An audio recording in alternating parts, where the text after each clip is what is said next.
After weeks of closed-door meetings, rumors, and promises, Senate negotiators finally revealed their plan to confront 4 different national security emergencies. The $118 billion package provides $60 billion to help support Ukraine, $14.1 billion for Israel, $4.8 billion to deal with China's growing reach, and perhaps the most important ingredient, $20 billion to fund a series of changes to the U.S. migration system. All of the issues that were discussed in that report are what Democrats and Republicans have been dealing with for all of 2023.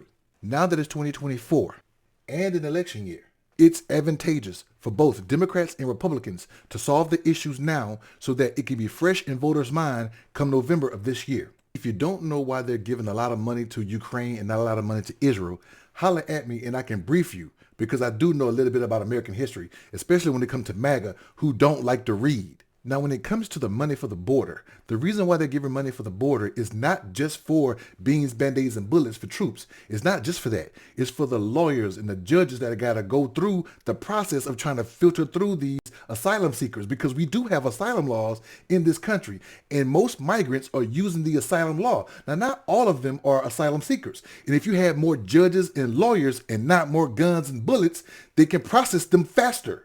Senate Republicans and Democrats put this bill together, which means they can get 60. Now, there are 51 to 49 Democrats to Republicans in the Senate. That means Democrats only need about 9 or 10 Republicans. So it can still be bipartisan, and a lot of Republicans can decide against it for their election if they want to be political. So it's going to be a bipartisan bill. But what does the freaking House Speaker do after talking about this for a full year?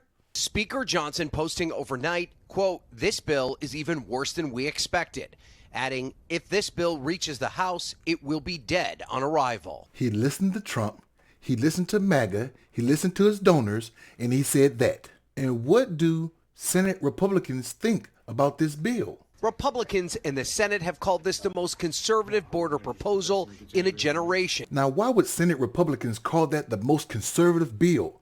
They did that because even under Trump administration, they couldn't get a deal like that, even when they controlled both the House and the Senate. A new NBC News poll shows voters trust Trump more than Biden to deal with the border by 35 points.